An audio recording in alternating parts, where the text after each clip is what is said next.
叔叔，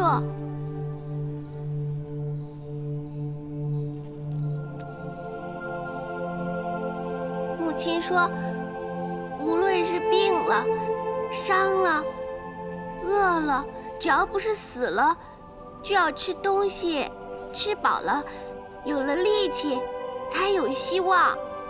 叔叔，你还没死，就吃吧。你能吃就好了。夫子说，活着就是好。你醒过来了，快吃吧。夫子又说，笑着日子容易过，黑夜将近，必见晨光。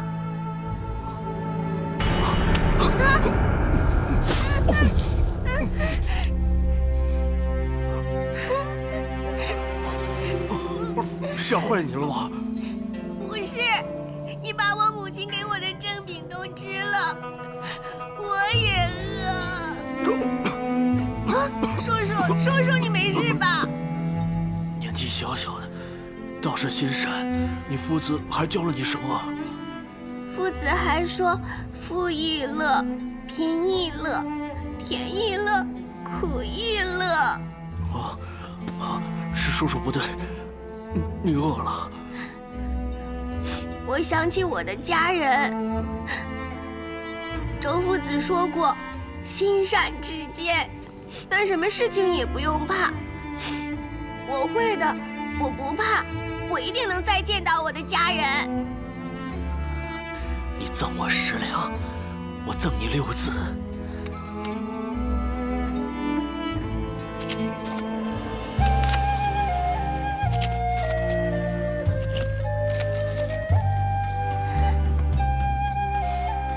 这6个字，与你夫子所教的融会贯通，你将会一生受用。不争，是不争、不显、不露。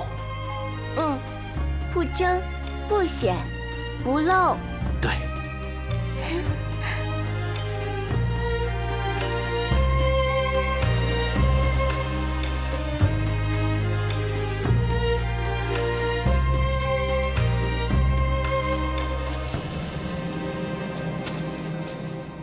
叔叔，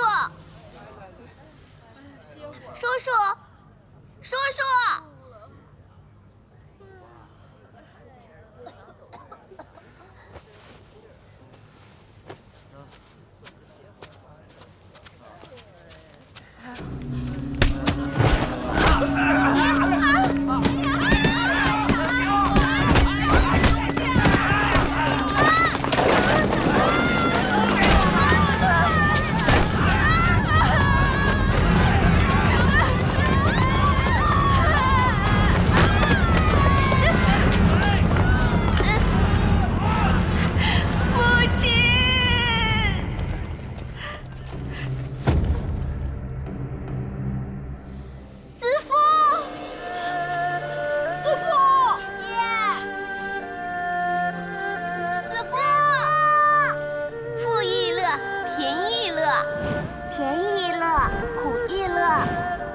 同苦同甘，安之乐之，齐家齐事，心善至坚。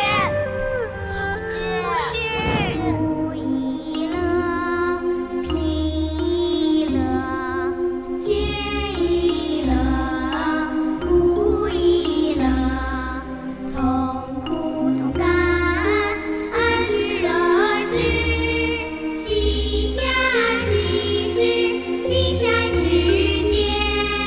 苦亦乐，贫亦乐，甜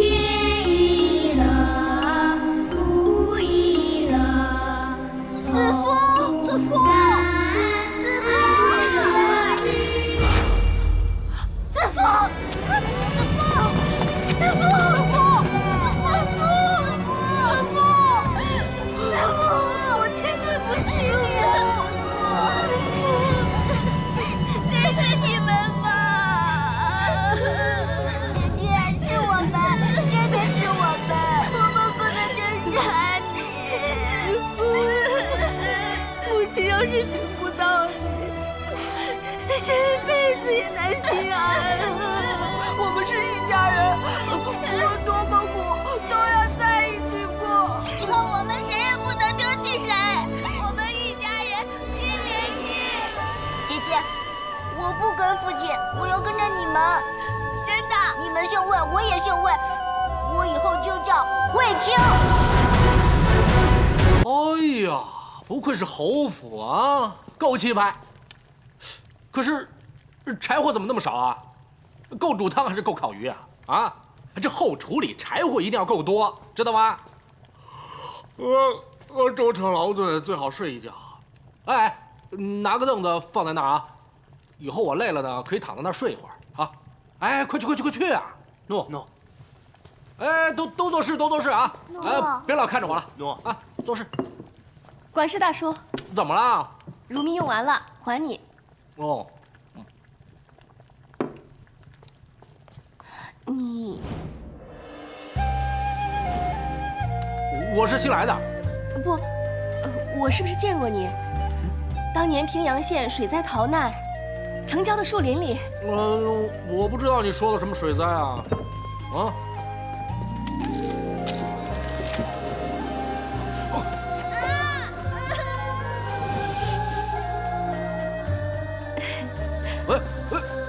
我认得你手上的疤，就是你，我是当年那个丫头啊。哦，你是当年为我征米的丫头啊？我叫魏子夫，看到叔叔现在没事，我就放心了。当年你不辞而别，我还以为你出事了呢。你都没吃的了，我还留着干嘛？况且我吃了你的饼呢，你家人找到你之后跟我算账，那我怎么办呢？托叔叔的鸿福，我真的找到自己的家人了啊！哎，凳子放在这边啊。好，等一下你们去厨房选几块好肉，我来做卤肉，让君侯他看看我的功夫。诺。叔叔先忙，闲时再叙。啊，好。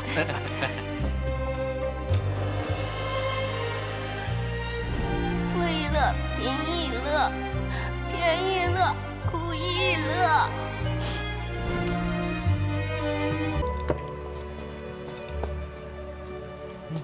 易叔叔，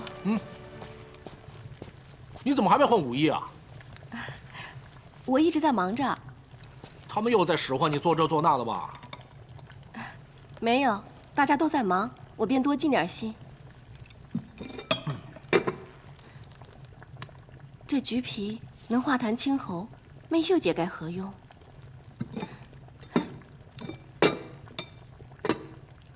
易叔叔，你知道大嫂还有山楂放在哪儿吗？妙如她心神不宁，让我……哎呦，好了，你呀，快去为自己装扮一下吧。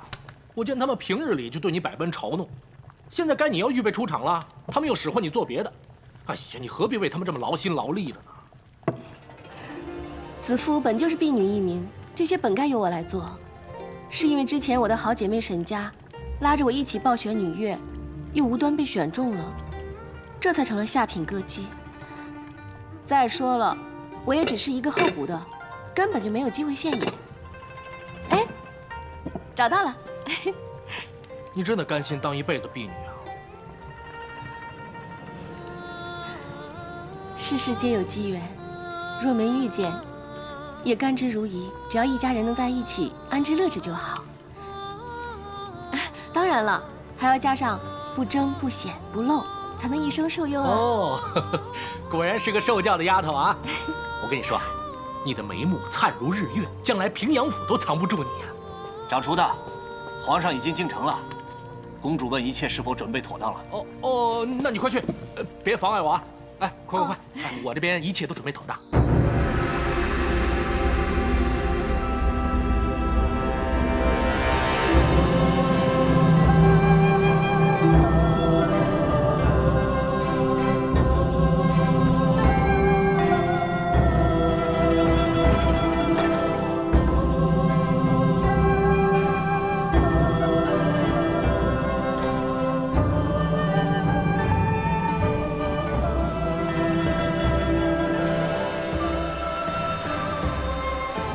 陛下，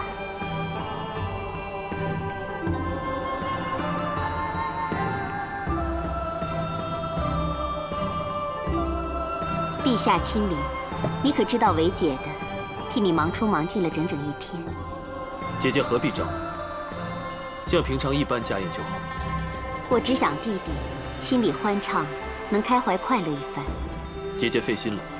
既然知道姐姐费心的话，就别再愁眉深锁，专心赏舞听曲吧。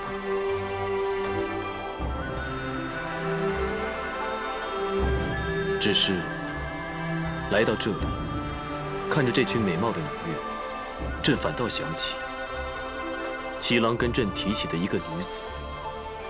是谁家女子能让弟弟如此牵挂？只是个民间女子，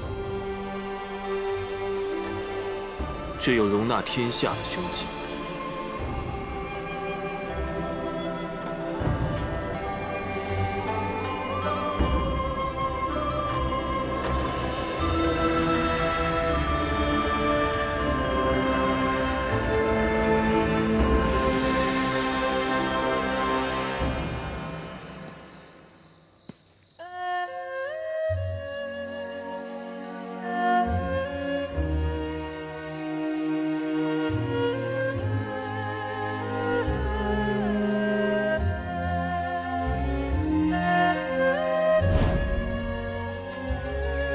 学过的字要时时写写练练，才会记得牢。好啊，你晒花可以练字，我下田也可以练字啊。段宏哥哥，你教我多写几个字，我请你吃杏花糕。我知道段宏哥哥最喜欢啦。哎，好，你也吃。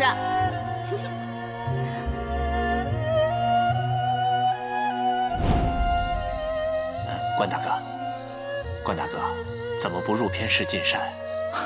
啊，随意走走而已。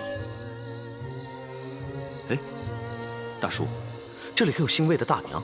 谁找我母亲？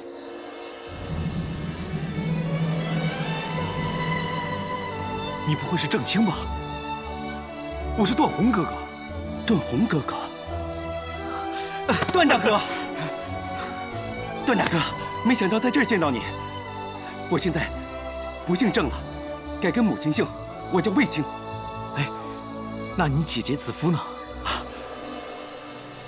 自从母亲去世以后，姐姐跟我一直住在这平阳府里。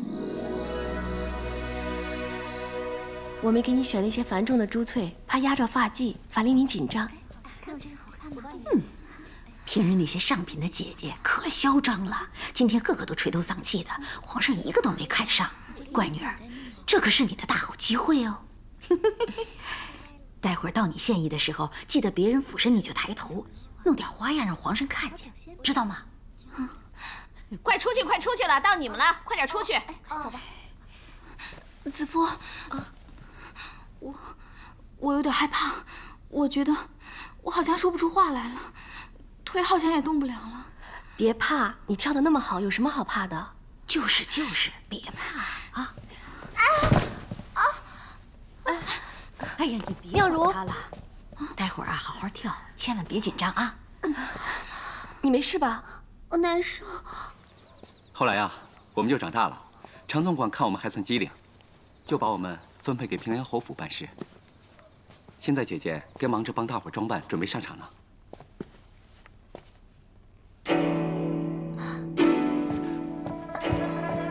妙如姐姐，你怎么了？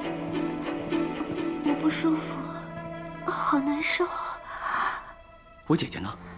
她替我上场了，所有人都出场了。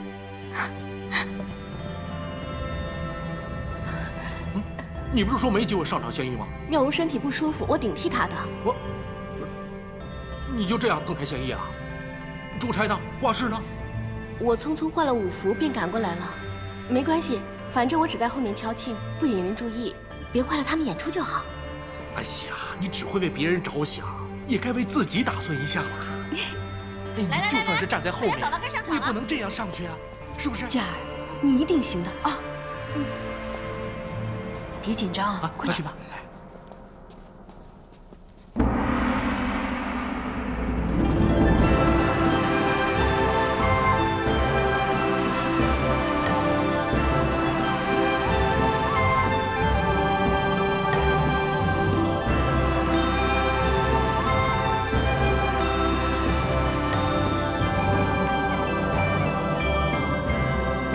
弟弟，你是想着那个不知何名何姓、何乡何里的女子呢，还是觉得姐姐这里菜肴不周，女乐不能悦人耳目？朕是想着，一个民间女子都能心怀民间疾苦，朕这个皇帝该如何去当，才能无愧于心？既然你来姐姐这里，就该把一切烦心事丢开，否则的话，就枉费了姐姐的一番心思了。姐姐为朕解闷，朕很感激。只是此时此刻，欢歌乐舞，烦惹愁绪，点滴清音便已足够。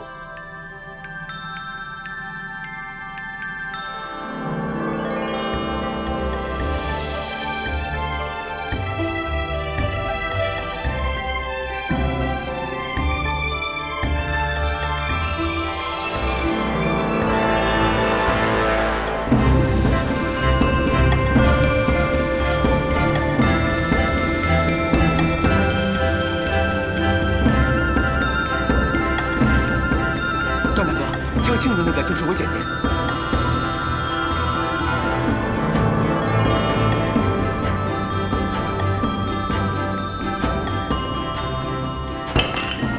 皇上不悦。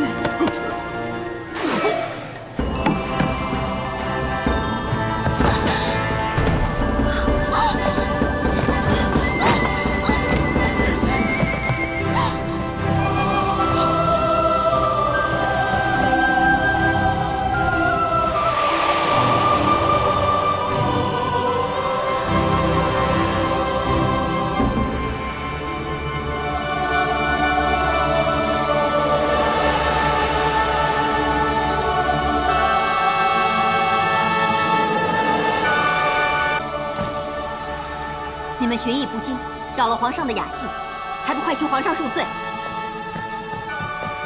求皇上恕罪。没事。谢皇上。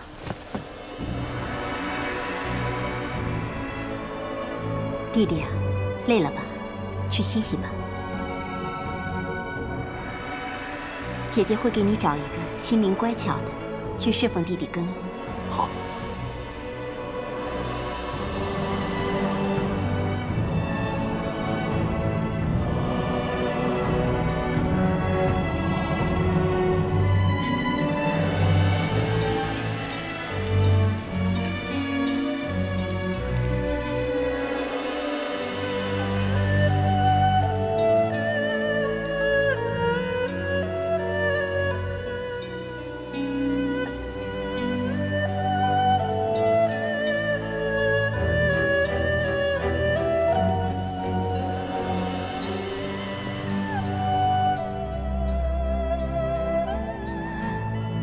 参见陛下。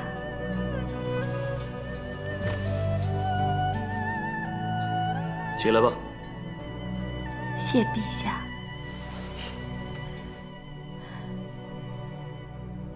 奴婢卫子夫来侍候陛下更衣。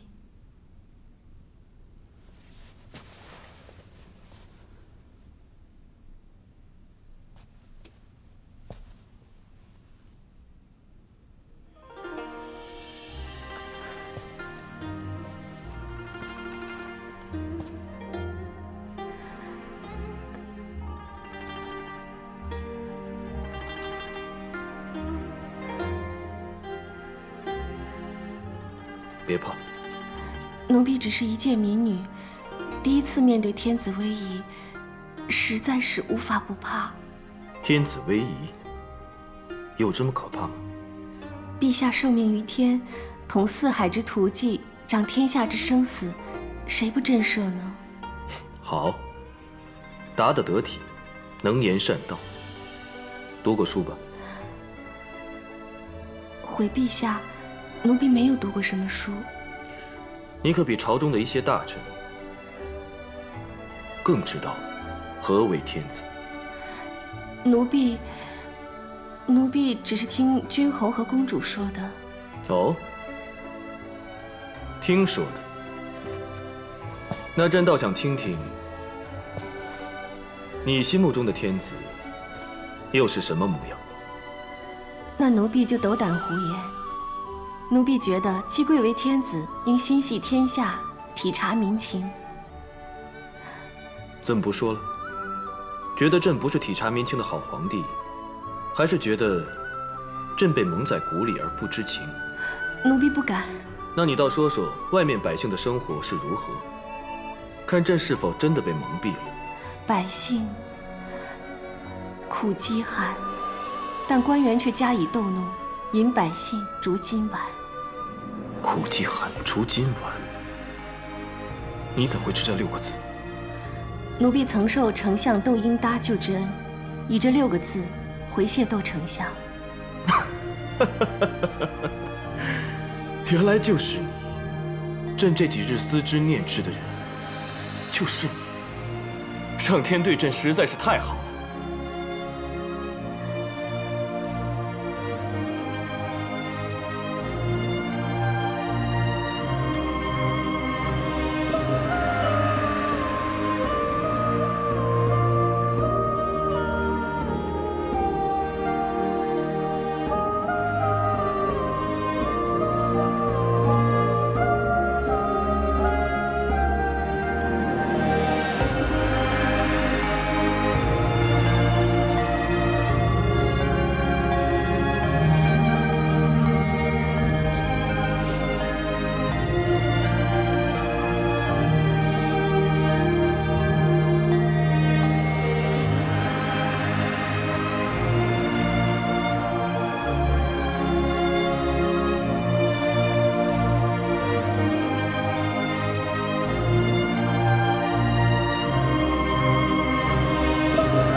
我才不跟你玩呢！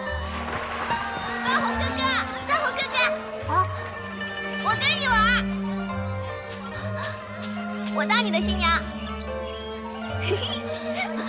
好啊，来，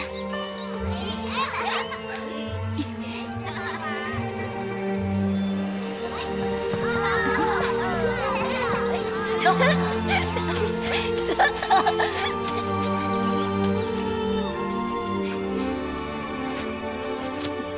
这个送给你。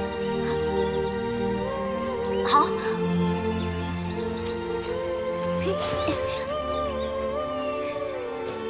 给。子父，以后你就是我的娘子了。嗯。从此以后，我们永远在一起啦。嘿嘿。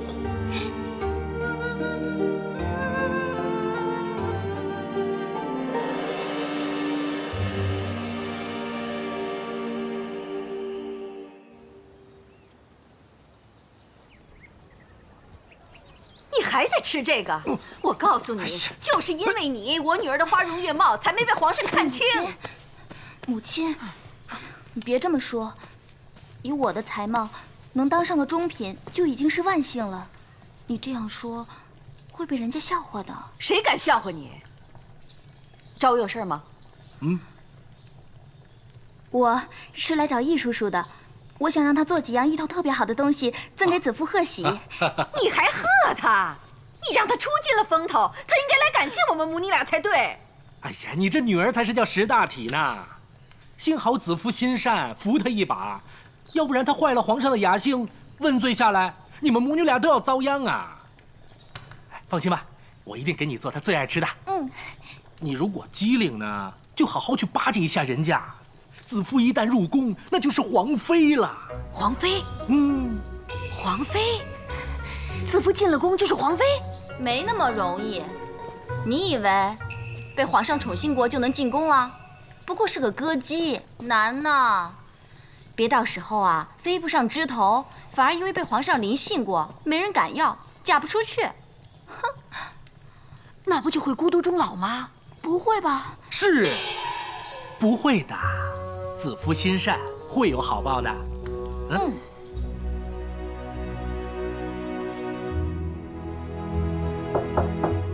姐姐，你在吗？姐姐，进来吧。姐姐，姐姐，姐姐一切都好，弟弟不必担心。对了，你还记得他是谁吗？这不就是那天在酒社拔刀相助的？不是，他是我们从小的玩伴，你怎么认不出来他了？子夫，子夫，子夫。啊，子夫，端红哥哥，我迷路了，天又黑，雾又大。你别怕，我带你回家。哎，你不是说北斗星可以指方向吗？可是现在看不见星啊。子夫，你别怕，虽然没有星，但是我可以当你的北斗星啊。好啊。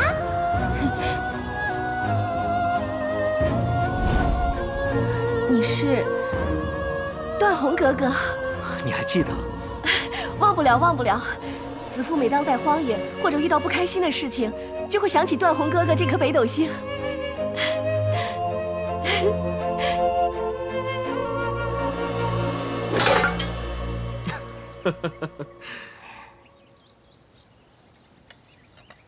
原来弟弟之前所说的那个心怀天下的民间女子，就是她。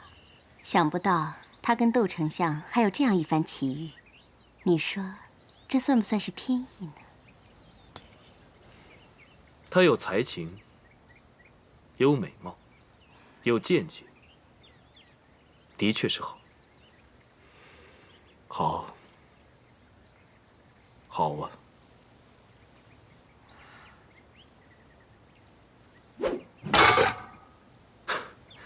果然好。既然她这么好，弟弟可曾想过把她带回宫，将来就让她常伴君旁？难道弟弟顾忌皇后，妒忌心重？姐姐说的，弟弟所记的不止皇后一个人。这样的话，宁愿当作是逢场作戏，把她忘了算了。不过，姐姐觉得有点可惜。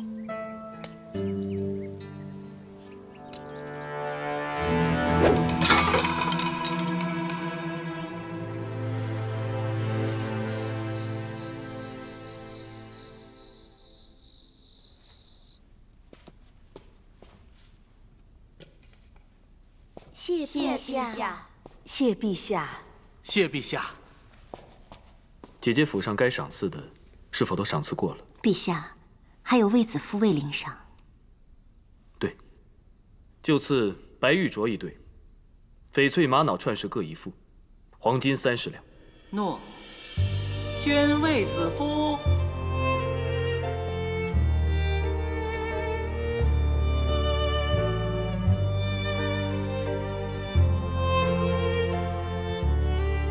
朕明日一早便启程回宫。陛下和随人的行装都已经准备好了。好。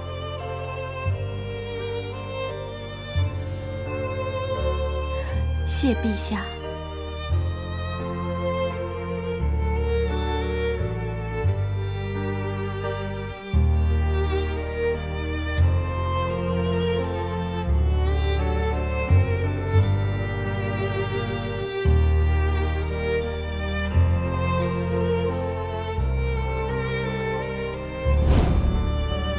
一个民女都能心怀民间疾苦，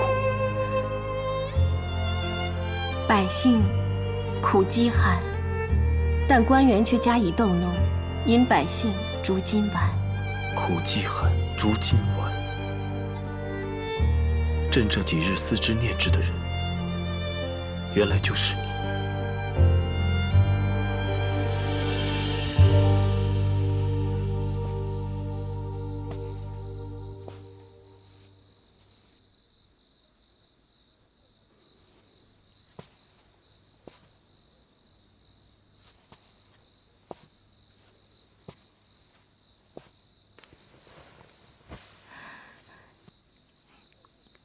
奴婢叩见陛下。子夫，去收拾打点，明早与朕同行。朕希望你陪在身边，见证朕改写“苦饥寒，逐金丸”这6字。谢陛下。朕会请公主安排，选个人陪你进宫，互相照顾。公主说，你与弟弟卫青2人姐弟情深，那就让他一同入宫，在建章宫当差吧。陛下爱屋及乌，奴婢。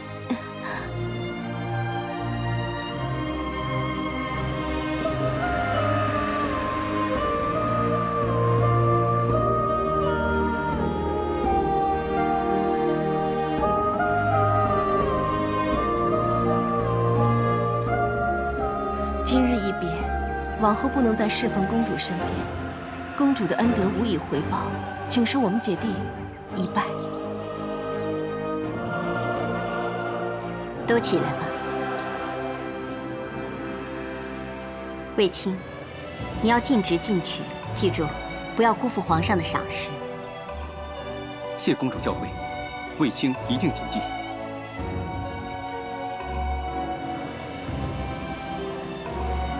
子夫啊，你能够进宫，着实不易。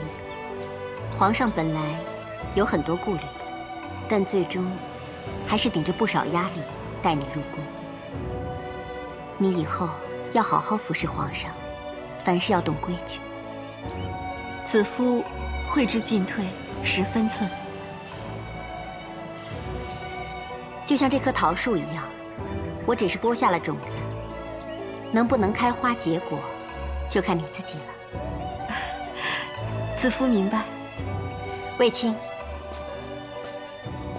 你们要记住，等开花结果的时候，不要忘了当初播种之人才好。公主这么多年对我们姐弟呵护有加，我们姐弟定会铭记在心的。但愿你们姐弟2个的前途一片坦荡。谢公主。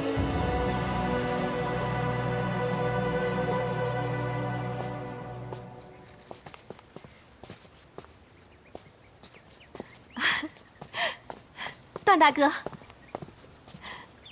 子夫，准备好了吗？我是来护送你入宫的。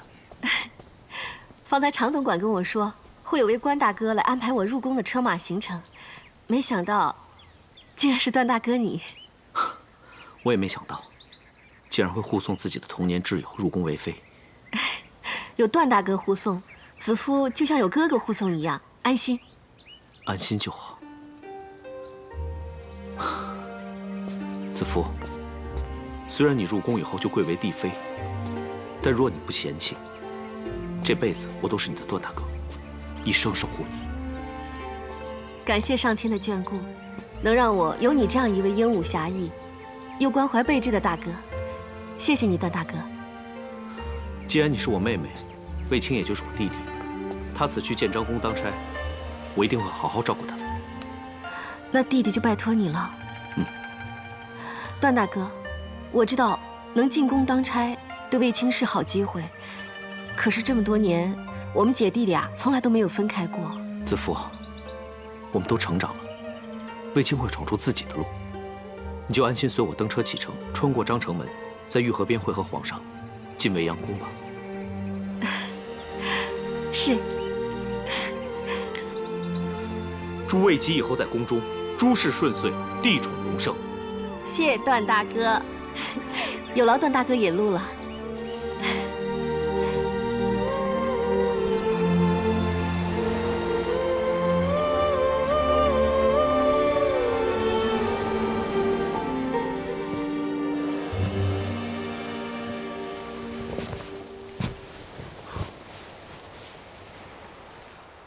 一路舟车劳顿，从平阳府进宫，辛苦吗？不辛苦，有段大哥的妥帖安排，一切都很好。段大哥？是啊，幸亏陛下临驾平阳府，不但让子夫承蒙圣恩，也让我重遇童年因水灾而失散的儿时旧友。原来冥冥之中，朕与你早就有丝丝点点的牵连。上天让你居于平阳府，又让你遇上窦丞相，并写下触动朕的苦饥寒、竹金丸。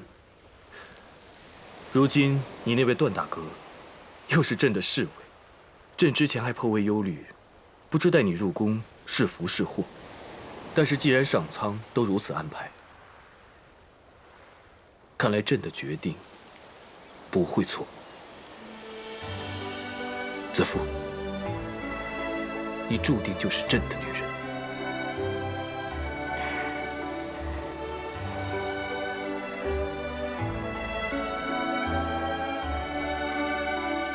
那边树木环抱的是上林苑，是朕打猎的地方。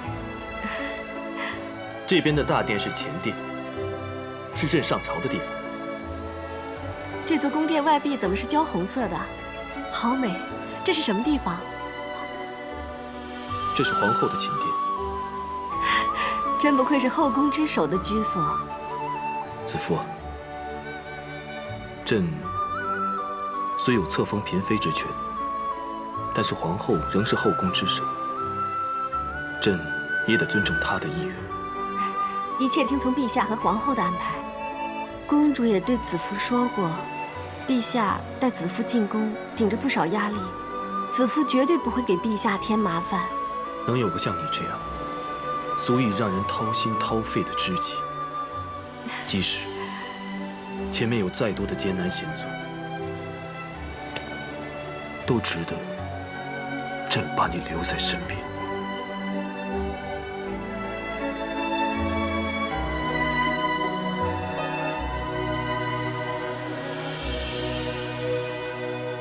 自皇后离宫，种种下雨之象频频出现，足以证明皇后不在，风雨便来呀！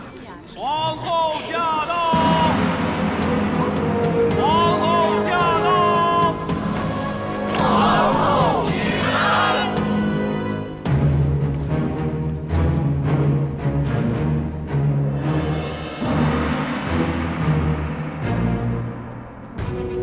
陛下圣安。平身吧。谢陛下。皇后既已在此，看皇后登坛，是否如淮南王所言，天不降雨？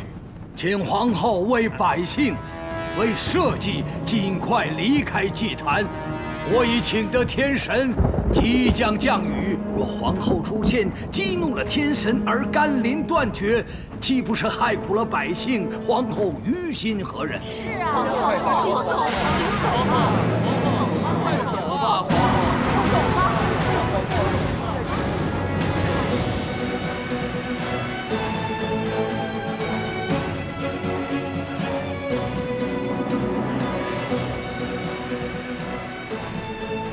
若我离去能换风雨，我绝不久留；即使以我性命能换甘露救万民，我也绝不苟活。但风霜雨露非一个计里能变，我乃皇室中人，也绝不容许有人妖言迷惑众生。天要降雨，非我一人能阻；天不降雨，也非你淮南王一人能变。今日你我就在此，以天作证，看看孰是孰非。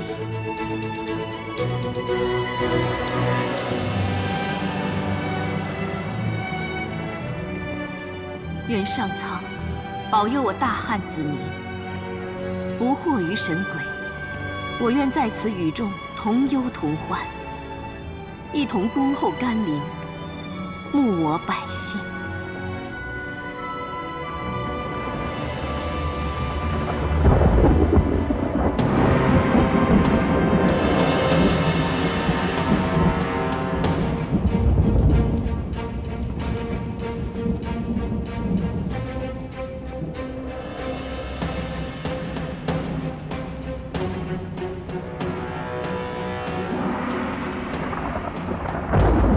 皇后持伞，祈求上苍，天降甘霖，佑我万民。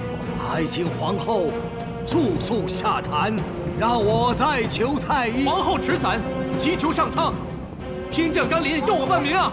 你快走吧，别在这儿了！你们闭嘴，皇后在求雨呢。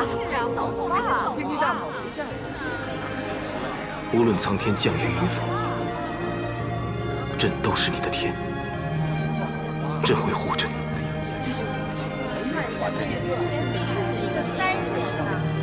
帝后同心，善行佑民。帝后同心，善行佑民。帝后同心，善行佑民。帝后同心，善行佑民。帝后同心，善行佑民。帝后同心，善行佑民。帝后同心，善行佑民。苍天，请先别降雨，待皇后走了以后再降雨。抱抱我的娇儿啊，苍天！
这雨下得及时，持续下去，灾情必得缓解，真是天佑汉室。最及时的，是姐姐赶在下雨前登坛，破了灾星之说。那淮南王也真是狡猾，一见到下雨，便即刻跪地谢天。就是啊，好像这雨是他求来的。他自说自话罢了，皇上一定不会放过他的。哎呀，喜娘，你当上了将军的外姑，果然不同啊，事情看得更通透了。怎么比得上你呀？忽然饱读诗书，天文地理样样都懂，就凭一条蚂蚁路就知道大雨要来，真是神机妙算呐！哎，你明明是在夸我呀，怎么语气听起来像是讽刺呢？夸得那么不甘心呢？这次啊，我们真是拜服易叔叔呢。如果不是易叔叔，刘安的计谋就得逞了。不但皇后会成为灾星，连皇上的名声亦会受损。如今姐姐能转危为安，全仗易大叔了。哎，能转危为安，全是因为皇后心善，上天有眼。全仗易叔叔机智，以刘安之矛攻刘安之盾，用他写的天文训，让百姓看清事实，免于迷信。别再夸我了。其实呢，其实我们大家都有功劳，怎会全仗他呢？卫青上坛拖延的刘安祭天是义功，还有段大人保驾护航，及时将皇后送到祭坛那里。还有皇上呢，英明决断。我禀报说要下雨了，皇上便即刻部署一切，使刘安一败涂地，痛快。还有我呢，你有什么可以邀功啊？我和佳儿一直呐喊助威，说皇后持伞，天降甘霖，帝后同心，善行佑民，喊得声嘶力竭的，还拉着其他人一起喊呢。卫青，你说是不是应该记一功？好了，你们个个都有功，皇上一定会牢记的。皇后百米来报，说皇上召见。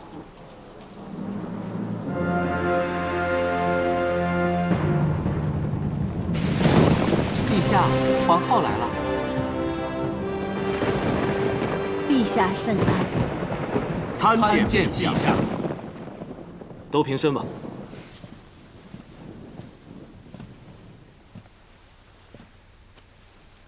先前委屈你了。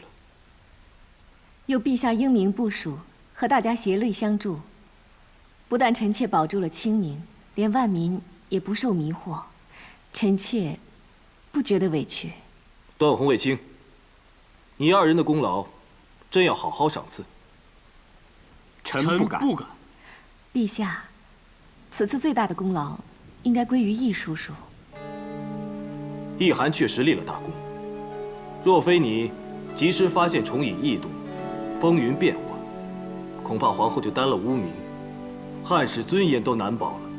小人不过一介草民，只是有些民间的小智慧，能够看出天降甘霖，也能够看出帝后童心。难得你不鞠躬，但原来民间小智慧也有干石心经和淮南子天文训。你虽是一名厨子，但学识渊博，深不可测呀。回陛下，草民只是学以致用，并非深不可测。无需谦逊。满朝文武大臣，竟不及一个厨子。看来你也非厨子这么简单吧？朕欲赏高人，但越想越不明白，高人已在皇后身边多年，为何不趁机相助于朕？难道是朕愚昧，或是朕的仁德不足以让高人效力？陛下，小人只是区区的……不用辩白了。这世上只有两种人，不为皇帝所用：一是逃避刑责的犯人，二是包藏祸心的敌人。说，你到底是哪种人？多年来潜伏皇宫，居心何在？易寒，答话！你到底是逃刑犯人，还是朕的敌人？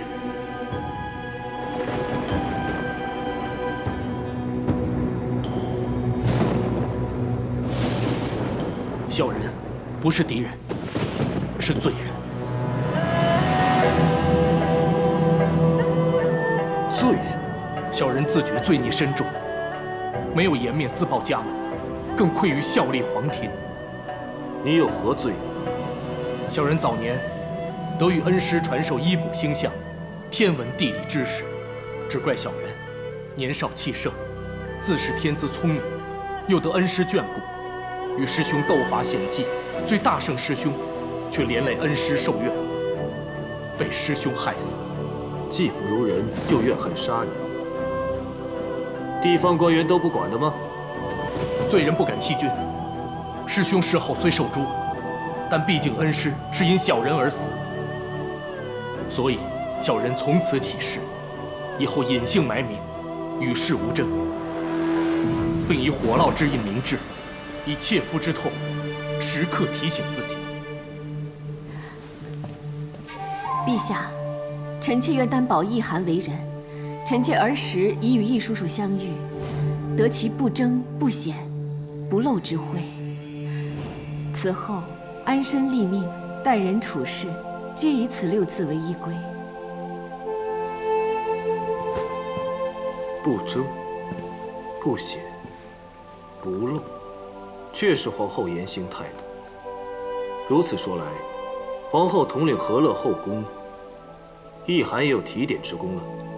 小人不敢，皇后本性仁厚，何须小人提点？这只是皇后谦虚敬老之词而已。陛下，易叔叔不只教臣妾处世之道，臣妾深知得蒙帝宠，也得助于易叔叔。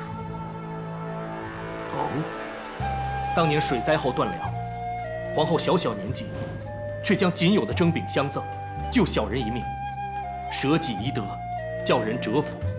多年后重遇，皇后谦厚如昔，而且更见贤惠。适逢陛下驾临侯府，小人见陛下神色有情意，所以你就以一立国府，助我显身于陛下。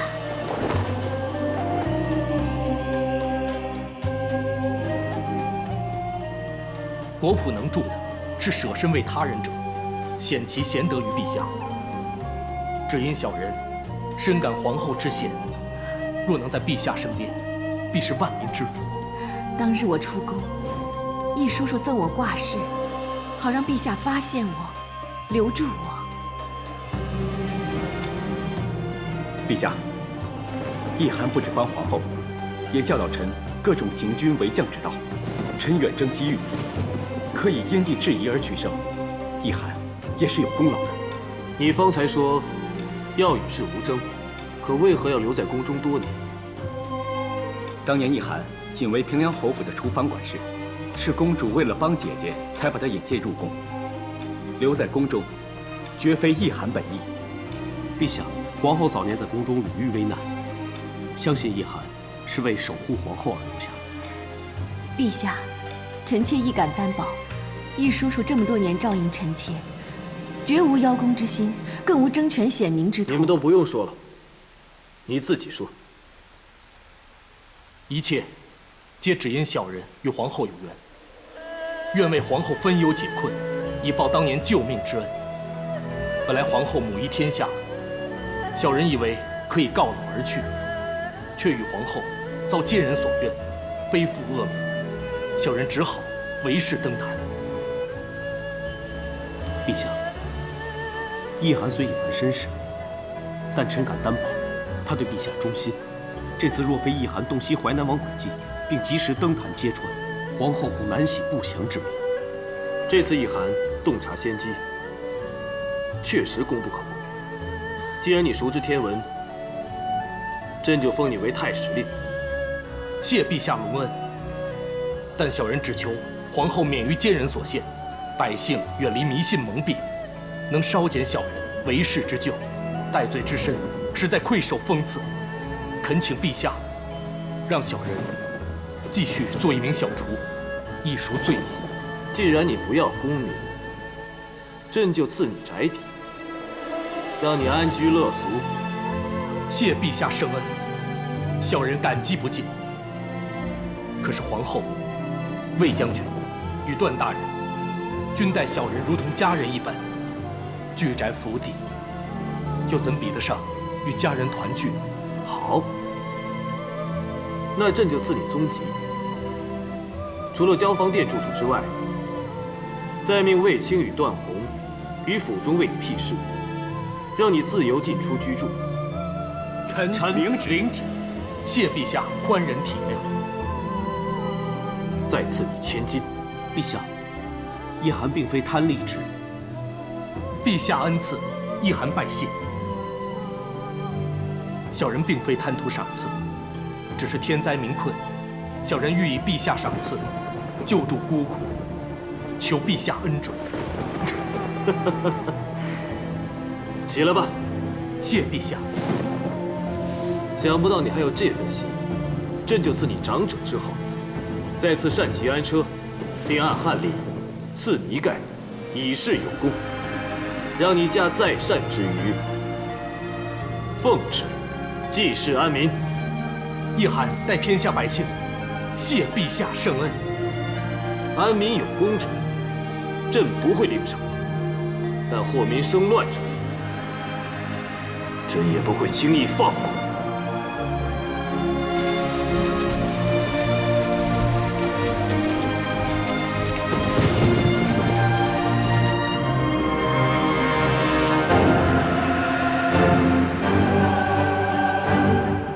启禀陛下，淮南王刘安带到。罪臣刘安向陛下请罪。请罪？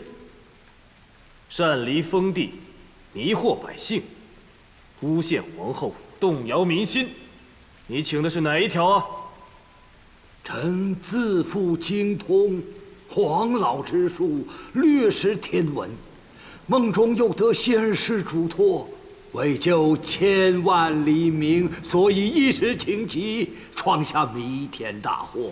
如今一场大雨，犹如当头棒喝，臣自知罪重啊！你确实罪重，足以让你身首异处。陛下仁厚，淮南王虽然有罪，但毕竟是为黎民百姓啊！臣恳请陛下从轻发落。丞相之言，臣不敢苟同。若人人以救民为由，触犯法纪，那律法何用？淮南王既犯死罪，不依法论刑，何以正朝纲？陛下，罪臣修道着书，一心为民谋福祉，自离淮南，只身入京求雨，虽无不轨之心，但以报必死之志，所幸天赐甘霖，民生得保，陛下与皇后生育得彰，罪臣死而无憾，臣甘愿伏法。好，既然你认罪领死，朕成全你。来人，且慢。陛下，孟月、民为贵，社稷次之，君为轻。臣虽一介武夫，也曾幼承庭训，知道即使出将入相，也要以民为先。淮南王虽未遵守社稷纲纪，冒犯天子皇后，却有恩于民，望陛下三思。段大人乱借圣贤之言护短，实属荒谬。民为贵，所以要以法保民安民。若违法不成，先例一开，他日更多无法无天之事，只会伤民害民，更甚。家父常言，人谁无过，法理之中也允许将功抵过。淮南王素来贤德，护民之功罄竹难书，足以抵一次鲁莽之罪。陛下，淮南王以性命作注，可见其为民之心呐。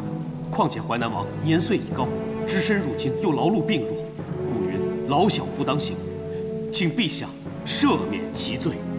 好一句老小不当行！淮南王刘安擅离封地，迷惑百姓，诬陷皇后，论罪当斩。乃念一心为民，赦其死罪，着令即日离京。谢陛下圣恩。孤念刘安年迈，不宜长途奔波，此班纠同帐，以示老者。特准在淮南安享晚年，无需再入朝觐见。谢陛下。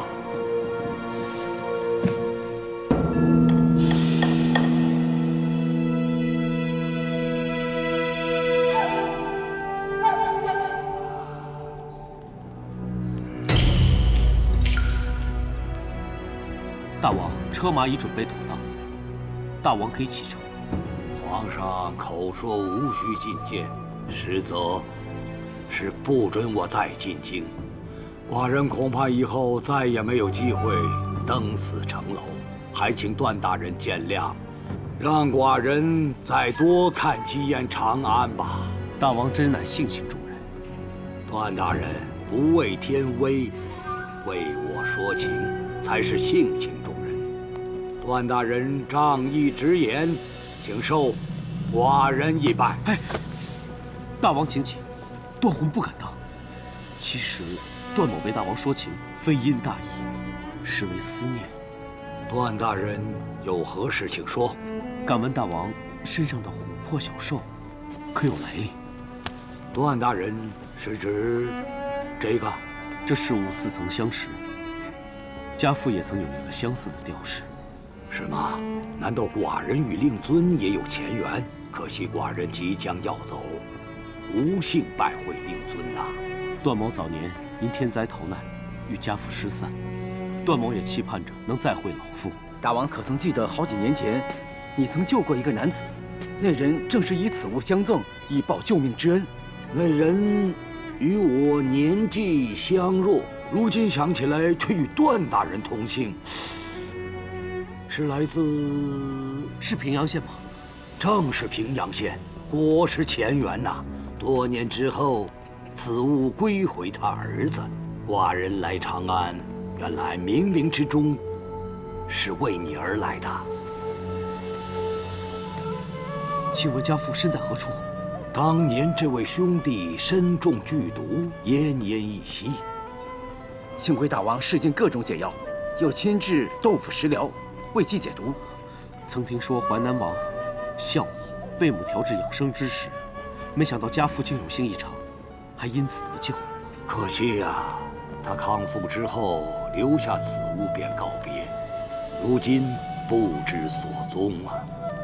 我记得当年段兄弟说过，会定居淮南。哎，段大人，大王是家父的救命恩人，当受一拜。家父既在淮南，段某请求大王相助寻找，让父子团圆。快请起。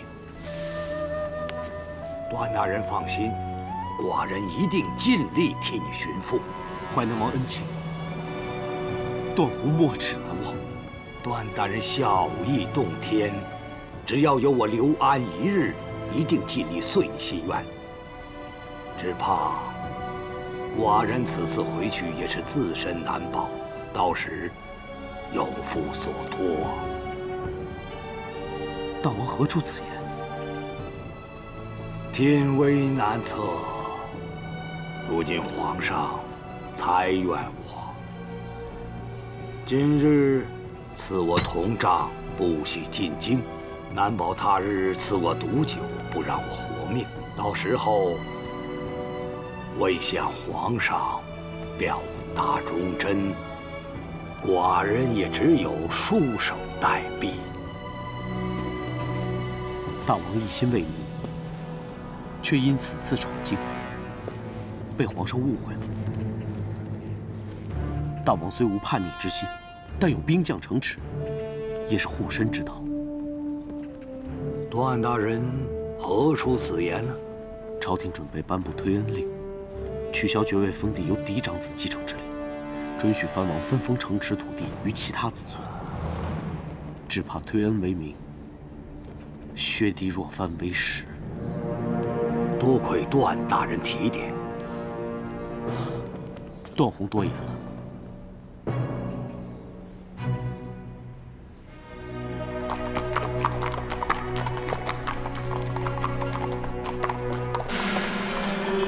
堂堂一个郎中令，据说还是皇上的宠臣。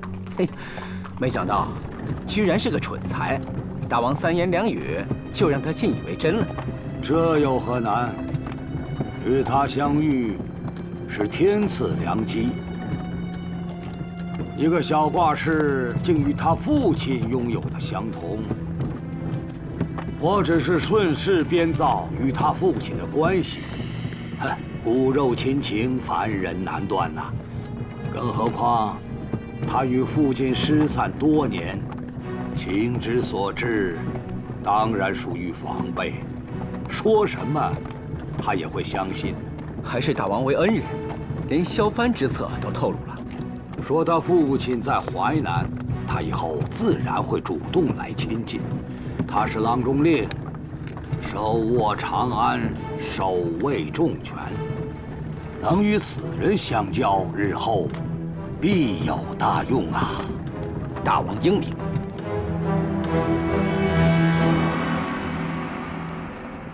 说什么济世为民，其实是包藏祸心。若是贤德，怎会你一提起那事物，就迫不及待的邀功拉拢？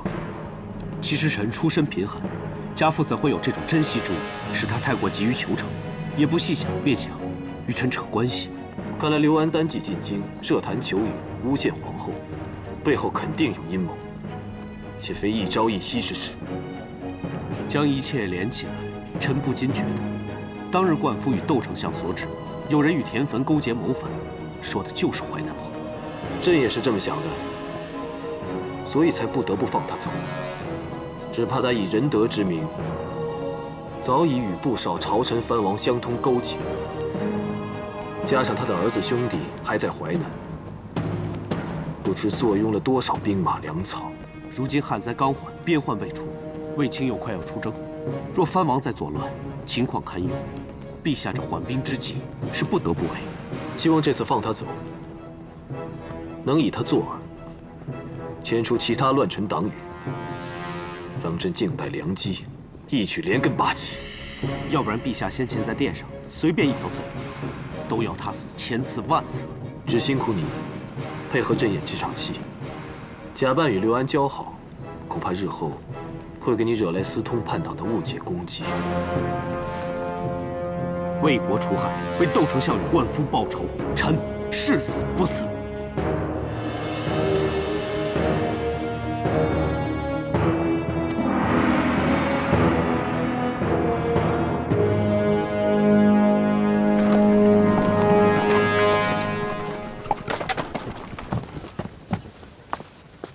哎呀，出去走一趟就是累，还要一包米一包米的拿给灾民。哎呀！太夫人若是嫌累呢，就该留在府里，无需出来干这等苦差嘛。还好没把你这身锦衣弄脏，不然的话我可赔不起啊。我女婿出征，我当然要出去做做善事，沾沾福气，保他平安嘛。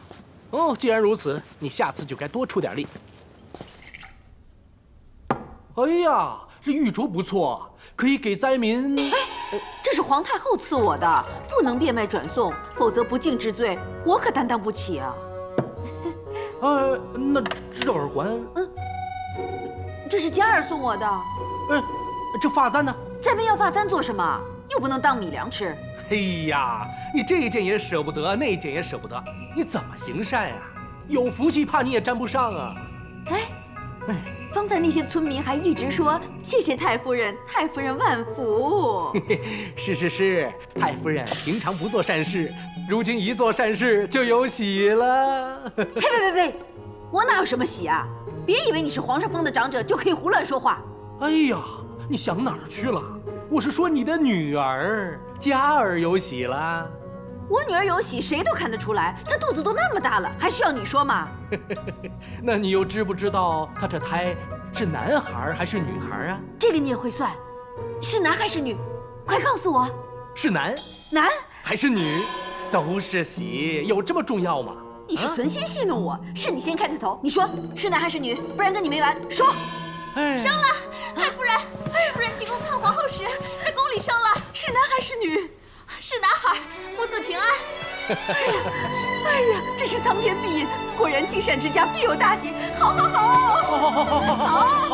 哎呀！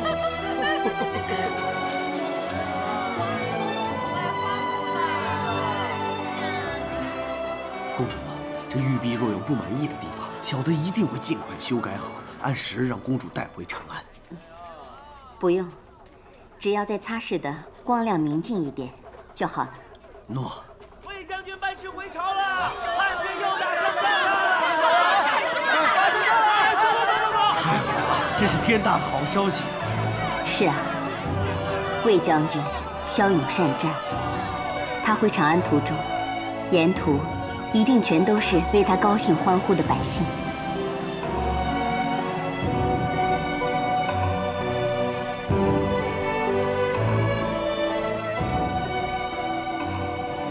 我大汉又打了一次大胜仗，实在可喜可贺。今晚侯王百官庆功大宴前，朕想先与家人唱句。卫青，臣在。边疆隐患暂除，属你功劳最大。你姐姐和夫人都以你为荣，朕就在他们面前封你为长平侯。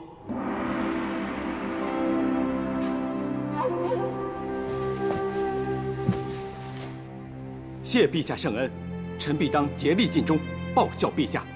好。魏将军真是双喜，孩子也刚出生，取了名字吗？回皇太后还未取名。这是卫青的第一个孩子，就由朕亲自替他取个好名吧。谢陛下圣恩。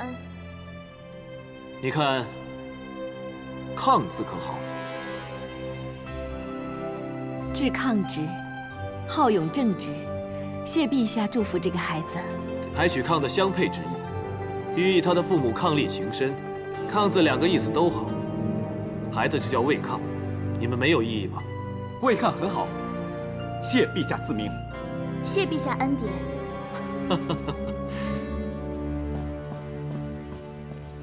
启禀陛下，汝阴侯求见。传。诺。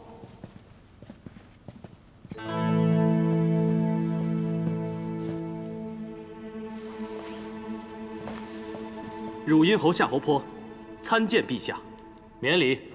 国宴时辰未到，汝阴侯好早。臣因知陛下有家具，特意提前到来，为拜见皇太后与陛下诸位亲人。听闻魏将军骁勇善战，又一次为国取胜，臣在此贺魏将军凯旋归来。陛下，汝阴地虽小，但臣仍望为社稷出力，愿将此年封地的收入献给汉军，做粮饷之用。封地收入本用作侯爵俸禄，如今你在纳贡之外进献俸禄，真是难得。他日汉军在劫，朕必论你一功。夏侯坡不为功勋，只求与公主说几句话。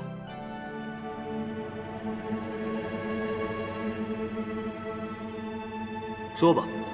听闻公主一直为小君侯寻觅良师，汝阴有一位文武皆精的能士，名叫桑衣。这桑衣以仁德闻名。当年皇帝刚出世的时候，你们父皇就想召他来当太傅。儿臣也听母后提过，但这人不求功名，宁愿隐退田园，修身养性。哪怕王亲贵胄去求他，他都不肯出山相教。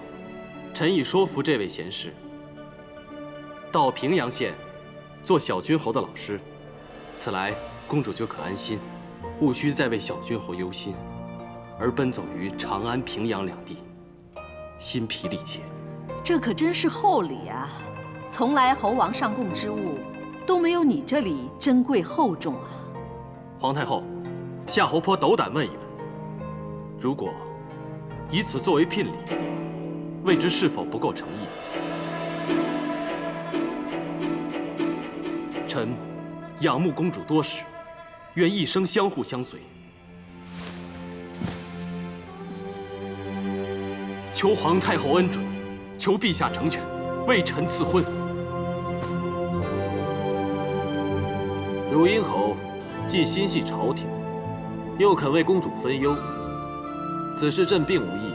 可朕虽为一国之君，姐姐的姻缘还是要姐姐自己定夺。不知公主心意如何？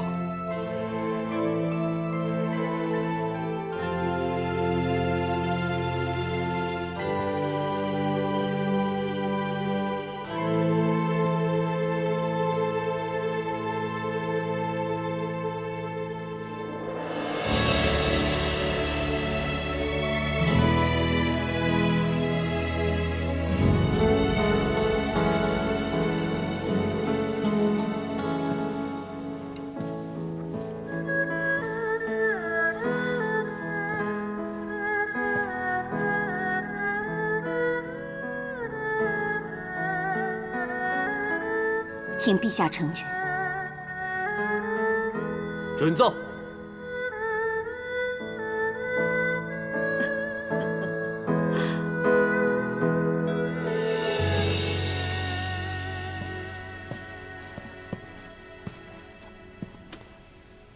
姐姐，何事找我？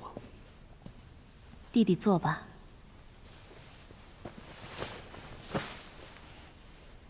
姐姐叫你过来，一起尝尝易叔叔做的烤肉。明天易叔叔就会驾着载善之鱼南下，一段时间内都不会回长安。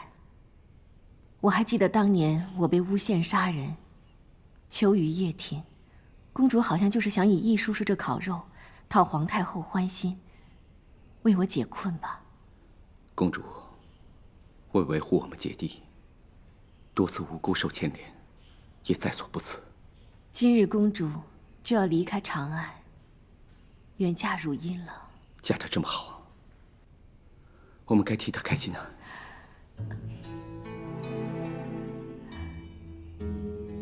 公主出嫁，弟弟心有不舍，是吗？不，怎么会？我是衷心的为她找到好归宿而高兴。汝阴侯出身世家，丰衣富饶，饱学识广，与公主可堪匹配。皇太后过去的思虑果然恰当。皇太后，她有问过你与公主的事情？那时盛传我与公主的谣言，皇太后曾召我入宫，臣以厉害。如今看来一切都值得，不然公主肯定会被人诬陷扶持亲党，把持外朝内宫，意图叵测。姐姐你这皇后也会受人非议。难为弟弟了。只是弟弟真能放下吗？当然，确实放不下，但如今都释然了。不过，公主性情刚烈，若知道真相的话，恐怕会对皇太后心生怨怼。弟弟放心，这件事只有你我知道，姐姐断不说半句。君后，当年将公主和小君后托付于我，现在不但公主幸福，小君后也觅得良师。如今，我也能够安心了。弟弟心中只有他人的托付，你自己呢？姐姐最想知道的是，你现在也幸福吗？姐姐放心，我和嘉儿过得很好。那就好。我只盼公主也能和我们一样，与夫君互相扶持，甘苦与共，喜乐同场。